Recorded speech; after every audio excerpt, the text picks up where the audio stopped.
ये यूरुग्वायन air force flight 571 की कहानी है। 12 अक्टूबर 1972 को एक छोटा चार्टर्ड प्लेन उरुग्वे से उड़ान भरते हुए चिली की राजधानी सैंटियागो की ओर जा रहा था। इस विमान में 45 लोग सवार थे, जिनमें उरुग्वे के एक लोकप्रिय क्रिश्चियन क्लब के 19 रग्बी खिलाड़ी और उनके परिवार व दोस्त शामिल थे। हर साल अक्टूबर में यह यात्रा केवल एक उड़ान से ज्यादा होती थी। यह एक छुट्टी जैसा महसूस होता था। हर साल टीम सैंटियागो जाती थी ताकि चिली की नेशनल रग्बी टीम के साथ एक फ्रेंडली मैच खेल सके, जो इस यात्रा को प्रतिस्पर्धा और छुट्टी दोनों का एक मिला जुला अनुभव बनाता था। यह विमान कोई साधारण यात्री विमान नहीं था। यह एक फेयरचाइल्ड FH-227D था, जो उरुग्वे एयरफोर्स का सैन्य विमान था, जिसे अक्सर नागरिकों को किराए पर दिया जाता था क्योंकि सेना का बजट सीमित था। उड़ान का नियंत्रण एक अनुभवी पायलट कैप्टन फेराडास के हाथों में था, जो पहले कई बार एंडीज पर्वतों पर उड़ान भर चुके थे और उनके पास 5000 से अधिक उड़ान घंटों का अनुभव था। उनके साथ कोपायलट लागुरारा थे, जो एक ट्रेनी पायलट थे जो इस चुनौतीपूर्ण एंडीज मार्ग को सीख रहे थे।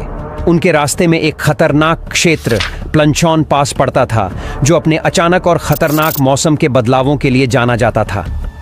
शुरुआत में उड़ान एकदम सामान्य थी और सभी यात्री काफी रिलैक्स महसूस कर रहे थे, लेकिन जैसे ही विमान एंडीज के करीब पहुंचा, मौसम खराब होने लगा, जिसके कारण उन्हें अर्जेंटीना के मेंडोसा शहर में रात के लिए रुकना पड़ा।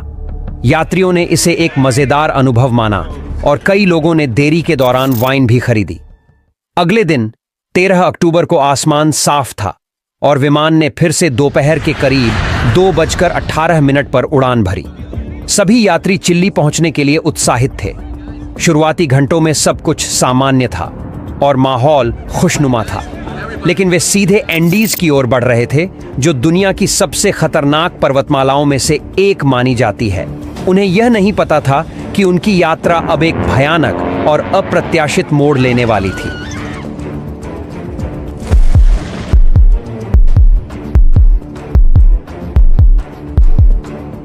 जैसे ही विमान एंडीज पर्वतमालाओं के ऊंचाई वाले क्षेत्रों में पहुंचा, पायलट सावधान हो गए। उन्हें पता था कि इन पर्वतों की चोटियों की ऊंचाइयां इतनी ऊंची थीं कि विमान की अधिकतम ऊंचाई, जो 22,500 फीट थी, से भी ऊंची थी। कुछ चोटियों की ऊंचाई तो 22,800 फीट तक थी, जो इस उड़ान को और भी जोखिम भरा बना रहा था। दोपहर के 3:21 पर विमान को एक तंग मार्ग प्लंचॉन पास से गुजरना था, जिसमें काफी सतर्कता की जरूरत थी। ट्रेनी को पायलट लेगुरारा को इस चुनौतीपूर्ण क्षेत्र में उड़ान अभ्यास के लिए नियंत्रण सौंपा गया। उन्होंने सोचा कि वे सैंटियागो के करीब पहुंच गए हैं और दोपहर 3:24 पर सैंटियागो के एयर ट्रैफिक कंट्रोल से संपर्क किया। लेगुरारा ने बताया कि वे क्यूरिको के पास हैं और अनुमान लगाया कि वे सैंटियागो 8 मिनट में पहुंच सकते हैं।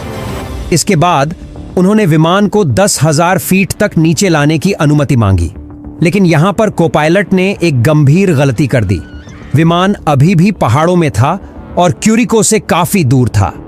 जैसे ही उन्होंने नीचे उतरना शुरू किया, विमान घने बादलों और तेज हवाओं में फंस गया, जिससे दृश्यता बहुत कम हो गई और विमान बुरी तरह हिलने लगा।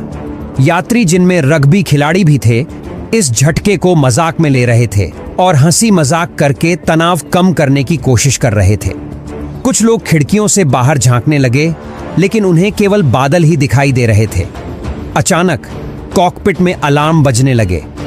पायलटों ने भय के साथ महसूस किया कि वे एक पहाड़ के बहुत करीब थे, जो बादलों में छुपा हुआ था। उन्होंने विमान को ऊपर उठाने की पूरी कोशिश की, लेकिन अब बहुत देर हो चुकी थी। विमान का पिछला हिस्सा एक पहाड़ से टकराया और तुरंत उसका टेल टूटकर अलग हो गया। कुछ यात्री जो अपनी सीटों में बंधे हुए थे, विमान से बाहर गिर गए और ठंडी पहाड़ियों में खो गए। फिर एक और पहाड़ से टकराकर विमान का बायां पंख भी अलग हो गया। अब बिना पंखों और टेल के विमान का मुख्य हिस्सा एक बर्फीले ग्लेशियर पर तेजी से फिसलने लगा, लगभग 350 किलोमीटर प्रति घंटे की रफ्तार से। कई बार टकराते हुए अंत में यह एक ढलान पर आकर रुका जिसके बाद विमान के कुछ हिस्से चारों ओर बिखर गए। चमत्कारिक रूप से विमान में सवार 45 लोगों में से 33 जीवित बच गए।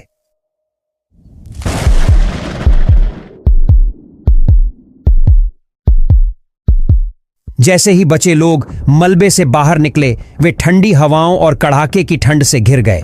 एंडीज की ऊंचाई पर स्थित इस एकांत और दुर्गम पहाड़ी ढलान पर जहां विमान दुर्घटनाग्रस्त हुआ था, चारों तरफ बर्फ और ऊंची चोटियां थीं। यहां उनके लिए जीवित रहना लगभग असंभव प्रतीत हो रहा था। उनके पास केवल वही कपड़े थे जो वे पहले से पहन रखे थे, जो हल्के गर्म मौसम के लिए उपयुक्त थे। दुर्घटना के बाद के शुरुआती क्षण बहुत ही उथल-पुथल से भरे थे। कुछ जीवित लोग गंभीर रूप से घायल थे, कुछ सदमे में थे, कुछ मदद के लिए चिल्ला रहे थे, जबकि अन्य अपने परिवार या दोस्तों की तलाश मलबे में कर रहे थे। बचे हुए लोगों में 2 मेडिकल स्टूडेंट्स, रॉबर्टो कैनेसा और गुस्तावो जर्बिनो थे, जिन्होंने तुरंत घायलों की सहायता शुरू की। उनके पास कोई मेडिकल सामान नहीं था, लेकिन जो कुछ भी उनके पास था उसका उपयोग उन्होंने प्राथमिक चिकित्सा के लिए किया। कपड़े या सामान के टुकड़ों को उन्होंने पट्टियों और टूटी हड्डियों के सहारे के रूप में उपयोग किया। कैनेसा और जर्बिनो मलबे में घूमते हुए प्रत्येक व्यक्ति की चोटों का आकलन करने लगे, ताकि सबसे जरूरतमंद व्यक्ति को पहले मदद मिल सके। उनमें से एक सबसे गंभीर घायल व्यक्ति फर्नांडो पराडो था, जिसके सिर में गंभीर चोट आई थी और वह बेहोश था। कैनेसा और जर्बिनो को डर था कि वह जीवित नहीं बच पाएगा। जैसे जैसे उन्होंने घायलों का उपचार जारी रखा, उन्हें अपनी सीमित संसाधनों का बखूबी एहसास हो गया। इस बीच कुछ बचे लोग बाहर स्थिति का जायजा लेने गए। उन्होंने देखा कि विमान का पिछला हिस्सा दुर्घटना के दौरान पूरी तरह से टूटकर अलग हो गया था, जिसमें आवश्यक सामान, अतिरिक्त कपड़े और भोजन भी चला गया था। मलबे के अंदर उन्हें केवल थोड़ी सी खाद्य सामग्री मिली। 8 चॉकलेट बार, मसल्स का 1 टिन, जैम का 1 छोटा जार, मूंगफली का 1 पैकेट, कुछ खजूर, सूखे बेर और वाइन की कुछ बोतलें। यह मात्रा 33 लोगों के लिए पर्याप्त नहीं थी। स्थिति की गंभीरता को समझते हुए सभी बचे लोगों ने अपनी सारी खाद्य और पेय सामग्री एक जगह इकट्ठा की और उसे बहुत सावधानी से बांटने का निर्णय लिया। भोजन का थोड़ा थोड़ा हिस्सा हर दिन दिया जाने लगा, ताकि वह ज्यादा समय तक चल सके। पानी के लिए उन्होंने बर्फ इकट्ठा की और उसे खाली वाइन की बोतलों में भरकर धूप में धीरे धीरे पिघलने दिया। हालांकि यह प्रक्रिया धीमी थी और कई लोग पानी के लिए इंतजार करते हुए परेशान हो गए थे। 13 अक्टूबर की रात जैसे जैसे ढलने लगी, बचे हुए लोग एंडीज में अपनी पहली ठंडी रात का सामना करने के लिए मजबूर थे। कड़कड़ाती ठंड से बचने के लिए वे सभी मलबे के अंदर एक साथ सिमट गए। उन्होंने सीट के टुकड़ों और सामान का उपयोग विमान के खुले हिस्से को ढकने के लिए किया, ताकि ठंडी हवा से थोड़ी सुरक्षा मिल सके। फिर भी तापमान लगातार गिरता रहा और उनके लिए सोना असंभव हो गया। जैसे जैसे रात गुजरती गई, वे इस आशा से चिपके रहे कि सुबह होते ही बचाव दल आएगा। उन्हें लगा कि दुर्घटना की खबर चिली और उरुग्वे तक पहुंच गई होगी और जल्द ही एक खोजी दल भेजा जाएगा। दुर्घटनाग्रस्त विमान एक खड़ी पहाड़ी पर बर्फ में ढका हुआ था, जिससे इसे ऊपर से देख पाना कठिन था। उनमें से हर किसी को उम्मीद थी कि सुबह होते ही बचाव दल आ जाएगा, लेकिन 14 अक्टूबर की सुबह जब हुई तो उनकी उम्मीदें टूट गईं। कोई मदद नहीं आई। उन्हें इस सत्य का सामना करना पड़ा कि वे पूरी तरह अकेले थे।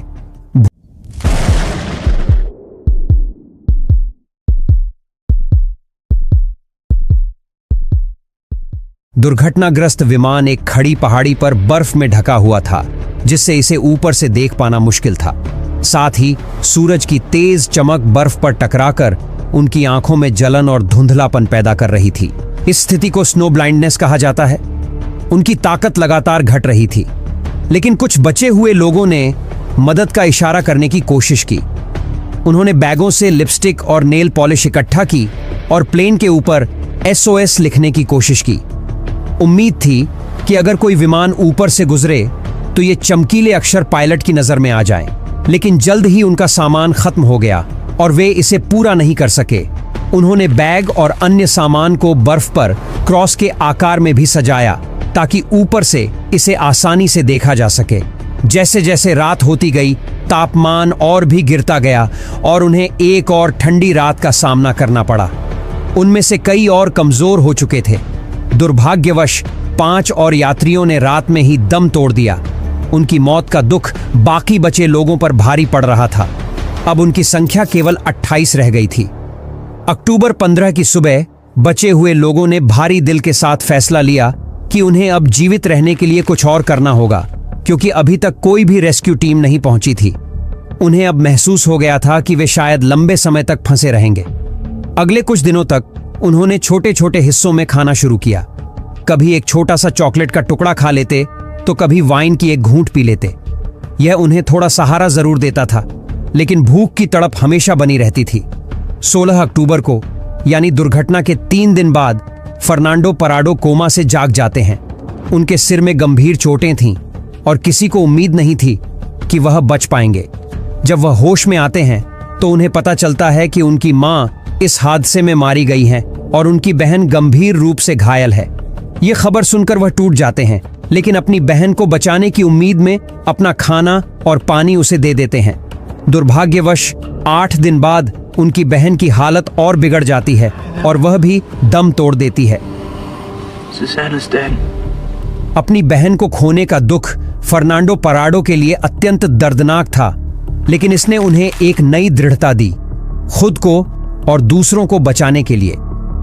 बीतते समय के साथ वे कभी कभी ऊपर से विमान उड़ते हुए सुनते और हर बार वे मदद के लिए हाथ हिलाते और चिल्लाते, लेकिन सफेद प्लेन बर्फीले पहाड़ों के बीच से दिखाई देना मुश्किल हो रहा था।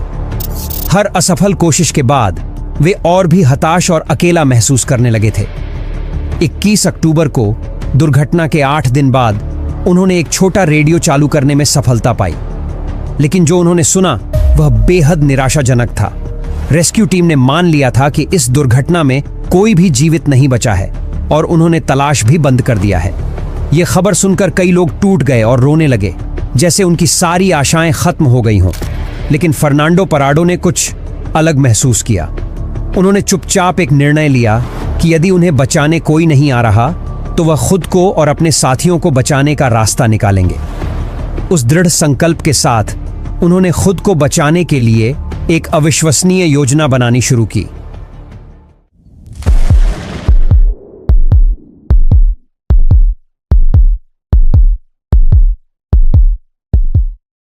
जब उन्होंने सुना कि बचाव टीमों ने उम्मीद छोड़ दी है तो वे दुखी हुए, लेकिन उन्हें अब समझ आ गया था कि वे अब ऐसे ही बैठकर मृत्यु का इंतजार नहीं कर सकते। 11वें दिन तक भूख असहनीय हो गई थी और वे लगातार कमजोर होते जा रहे थे। कुछ लोग इतने दुबले हो गए थे कि उन्हें पहचानना मुश्किल हो गया था। उनके पास खाने के लिए कुछ भी नहीं बचा था, न तो कोई जानवर, न कोई पौधा और न कीड़े। उनकी खाने की सारी चीजें खत्म हो चुकी थीं और यहां तक कि सीटों के चमड़े को चबाने से भी उन्हें उल्टी होने लगी थी। इस स्थिति में एक मेडिकल छात्र रॉबर्टो कैनेसा ने एक चौंकाने वाला सुझाव दिया कि जीवित रहने के लिए उन्हें उन लोगों के शवों को खाना होगा जो इस दुर्घटना में पहले ही मारे जा चुके थे। यह एक भयावह विचार था, लेकिन कैनेसा ने समझाया कि शायद यही उनका जीवित रहने का एकमात्र रास्ता हो सकता है। घंटों तक उन्होंने इस फैसले पर बहस की और इसके दर्द का सामना किया। ये वही लोग थे जिनके साथ वे हंसे, खुशियां बांटी और कुछ दिन पहले तक साथ में वक्त गुजारा था। यह विचार दिल तोड़ देने वाला था, लेकिन उन्हें अपनी स्थिति की कड़वी सच्चाई का सामना करना पड़ा। अंततः उन्होंने इस पर सहमति बनाई कि अगर उनमें से कोई भी जीवित नहीं रहता है तो उनके शरीर को दूसरों के जीवन बचाने के लिए इस्तेमाल किया जाएगा। कैनेसा ने सबसे पहले कोशिश की। उन्होंने एक छोटा सा टुकड़ा खाया, यह जानते हुए कि यही उनके जीवित रहने का एकमात्र तरीका है। धीरे धीरे बाकी ने भी उसका अनुसरण किया, भले ही उनके लिए यह भावनात्मक रूप से बहुत पीड़ादायक था। एक रात जब वे ठंड से बचने के लिए विमान के अवशेषों में इकट्ठे हुए थे, तभी उन्हें एक गहरी गड़गड़ाहट की आवाज सुनाई दी। अचानक बर्फ का एक विशाल हिमस्खलन विमान के मलबे पर आ गिरा, जिससे वे बर्फ के नीचे दब गए, अंधेरे में फंसे और चारों ओर बर्फ से घिरे। वे सांस लेने के लिए संघर्ष कर रहे थे और डर से कांप रहे थे। 2 लंबे दिनों तक उन्होंने बर्फ में खुदाई की, बाहर निकलने के लिए अपनी पूरी ताकत झोंक दी। यह थकाऊ था, न तो हवा थी और न ही रोशनी, लेकिन उन्होंने हार नहीं मानी। अंततः वे एक छोटा सा सुरंग बनाकर बाहर निकलने में सफल हुए। दुख की बात है कि हिमस्खलन ने उनके 8 और साथियों की जान ले ली। अब केवल 19 लोग बचे थे। हालांकि फर्नांडो पराडो ने हार नहीं मानी। हर दिन पराडो पहाड़ों का अध्ययन करते हुए बचने का रास्ता ढूंढने के बारे में सोचते रहे। उन्हें एहसास हुआ कि वहां रुके रहने का मतलब और भी जानों का नुकसान होगा। अंदर ही अंदर उन्होंने एक मजबूत संकल्प महसूस किया कि अगर उनके पास कोई भी मौका बचने का है तो वह उसे हासिल करने के लिए सब कुछ जोखिम में डालने के लिए तैयार है। उनके इस संकल्प ने दूसरों को प्रेरित किया और उनके साहस ने उन्हें एक उम्मीद दी। वे नहीं जानते थे कि वे बच पाएंगे या नहीं, लेकिन उन्होंने एकजुट होकर अंतिम समय तक लड़ने का निश्चय कर लिया।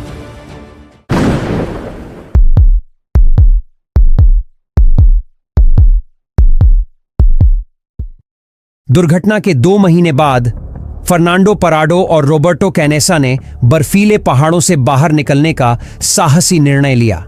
हर दिन पराडो ने ऊंचे पहाड़ों को देखा, इस उम्मीद में कि अगर वे सबसे ऊंची चोटी पर चढ़ सकें तो शायद उन्हें कोई घाटी या सड़क दिखेगी जो उन्हें लोगों तक वापस ले जा सके। उनके पास पर्वतारोहण का कोई अनुभव नहीं था, बहुत ही कम संसाधन थे और ठंडी हवा उनके मिशन को बेहद जोखिम भरा बना रही थी। बाकी बचे लोगों ने इस खतरनाक यात्रा की तैयारी में पराडो और कनेसा की मदद की। उन्होंने विमान के मलबे से सामग्री का उपयोग करके उपकरण बनाए। 18 वर्षीय कार्लोस ने अपने सिलाई किट से एक साधारण स्लीपिंग बैग बनाया, जिसमें सीटों से निकाला गया सामग्री भरा गया ताकि रात में उन्हें गर्म रख सके।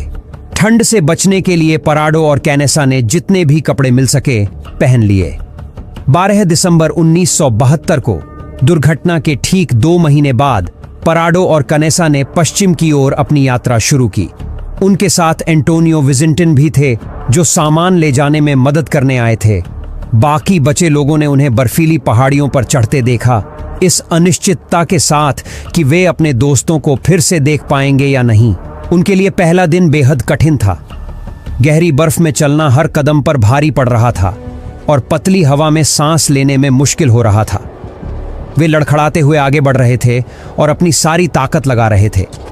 रात में ठंड इतनी ज्यादा थी कि चुभन महसूस हो रही थी, लेकिन वे खुद को बार बार याद दिला रहे थे कि वे सहायता पाने के करीब पहुंच रहे हैं। तीसरे दिन तक खाना भी लगभग खत्म हो चुका था।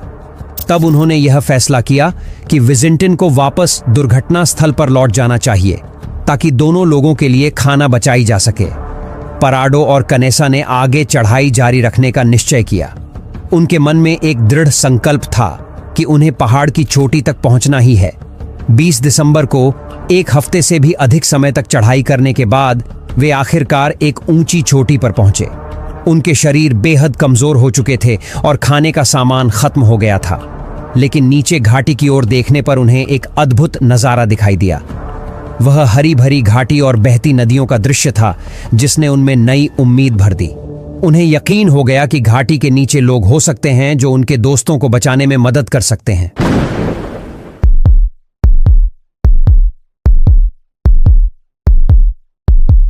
इस नजारे ने उन्हें नई ताकत दी और पराडो और कैनेसा ने घाटी में नीचे उतरने की तैयारी शुरू कर दी। हर कदम उनके लिए दर्द से भरा था। भूख और थकान ने उन्हें कमजोर कर दिया था और उनके शरीर में ताकत खत्म हो चुकी थी। कई दिनों से उन्हें कुछ खाने को नहीं मिला था, लेकिन अपने दोस्तों को बचाने का विचार उन्हें आगे बढ़ने की ताकत दे रहा था। 20 दिसंबर की शाम तक वे घाटी में नीचे उतर गए। अचानक उन्होंने एक मैदान में गायों का झुंड देखा। यह दृश्य उनके लिए उम्मीद की नई किरण लेकर आया, क्योंकि यह संकेत था कि वहां इंसान जरूर होंगे। 21 दिसंबर की सुबह जब वे नदी के किनारे चल रहे थे तो उन्होंने देखा कि एक आदमी घोड़े पर सवार होकर दूसरी ओर से आ रहा है। वे उत्साह में चिल्लाने लगे और हाथ हिलाकर उसका ध्यान आकर्षित करने की कोशिश की। वह आदमी, जो एक चरवाहा था जिसका नाम सर्जियो कैटालन था, उन्हें देख तो पाया, लेकिन नदी के तेज शोर के कारण उनकी आवाज नहीं सुन सका। उसने इशारे से समझाया कि वह अगले दिन लौटेगा। अगले दिन सुबह सर्जियो कैटालन अपना वादा निभाते हुए लौटा। उसने अपने साथ एक पेन और कागज लाया और कागज को एक पत्थर से बांधकर नदी के उस पार फेंक दिया। पराडो और कनेसा ने जल्दी से उस पर एक संदेश लिखा, जिसमें अपनी स्थिति बताते हुए लिखा, मैं उस विमान से आया हूं जो पहाड़ों में दुर्घटनाग्रस्त हुआ था। हमारे साथ 14 लोग और जीवित हैं। हमें तत्काल मदद चाहिए। उन्होंने वह पत्थर वापस चरवाहे की ओर फेंक दिया, जिसने संदेश को पढ़ा और तुरंत स्थिति की गंभीरता को समझा। वह मदद का आश्वासन देकर नजदीकी कस्बे की ओर भागा ताकि अधिकारियों को सूचित कर सके। यह खबर तेजी से फैल गई और उरुग्वे और चिली में बचे लोगों के परिवारों को यह पता चला कि फ्लाइट 571 के कुछ यात्री अब भी जीवित हैं।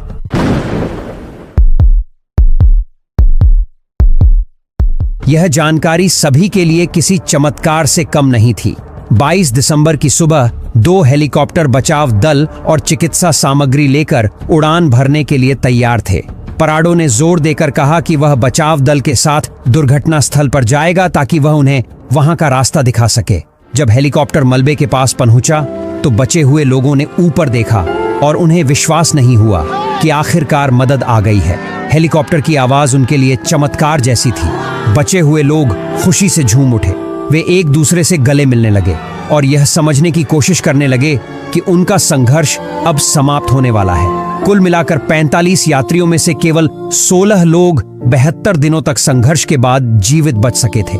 जब हेलीकॉप्टर बर्फीले एंडीज पर्वत के ऊपर से उड़ान भर रहे थे तो सभी जीवित लोग खिड़की से बाहर देख रहे थे। उनके मन में संघर्ष की यादें थीं, लेकिन साथ ही वे जीवन के लिए आभारी भी महसूस कर रहे थे। सैंटियागो पहुंचने पर उन्हें अस्पताल ले जाया गया। डॉक्टरों और नर्सों ने तुरंत उनकी देखभाल शुरू की। वे कुपोषण, ठंड के कारण हुए जख्म, ऊंचाई की बीमारियों और भूख से कमजोर हो चुके थे। प्रत्येक व्यक्ति का वजन काफी कम हो गया था और उनके शरीर उनकी कठिनाई की कहानी बयान कर रहे थे। जैसे जैसे यह खबर दुनिया भर में फैली, लोग फ्लाइट 571 की कहानी सुनकर हैरान रह गए। ये एक अद्भुत सहनशीलता और कठिन फैसलों की कहानी थी। हालांकि कई लोगों ने उनकी बहादुरी की सराहना की, लेकिन उनके जीवित रहने के कठोर तरीकों पर भी चर्चा हुई। खास तौर पर अपने मृत साथियों के शरीर का उपयोग खाने के लिए करने का निर्णय, जो उनके जीवित रहने के लिए जरूरी था। बचे हुए लोगों ने इसे ईमानदारी से स्वीकार किया और बताया कि यह उनके न रहने वाले साथियों का बलिदान था जिसने उन्हें जीवित रखा। फ्लाइट 571 की कहानी मिराकल ऑफ द एंडीज के नाम से जानी गई। हर जीवित व्यक्ति के दिल में इस हादसे ने गहरी छाप छोड़ी। आने वाले वर्षों में वे अपनी सामान्य जिंदगी में वापस लौट गए, लेकिन इस हादसे की यादें और उस संघर्ष की सच्चाई हमेशा उनके साथ रही। कुछ ने अपनी कहानी दुनिया के सामने रखी, जबकि अन्य ने अपनी यादों को निजी रखा। उनके लिए हर नया दिन एक उपहार जैसा था, जिसे वे दिल से संजोते रहे। फर्नांडो पराडो और रॉबर्टो कनेसा, जिन्होंने मदद पाने के लिए असंभव लगने वाले कदम उठाए, साहस और अडिग संकल्प के प्रतीक बन गए। उन्होंने अपने अनुभव साझा किए ताकि उन लोगों को सम्मान दिया जा सके जिन्होंने अपनी जान गंवाई। फ्लाइट 571 की यह कहानी सिर्फ एक त्रासदी नहीं थी, यह दोस्ती की ताकत और मानव इच्छा शक्ति की ऐसी मिसाल थी जो हर बाधा को पार कर सकती है। यह एक यादगार गाथा है जो बताती है कि कठिन से कठिन समय में भी इंसान जिंदा रहने के लिए हर मुमकिन कोशिश कर सकता है।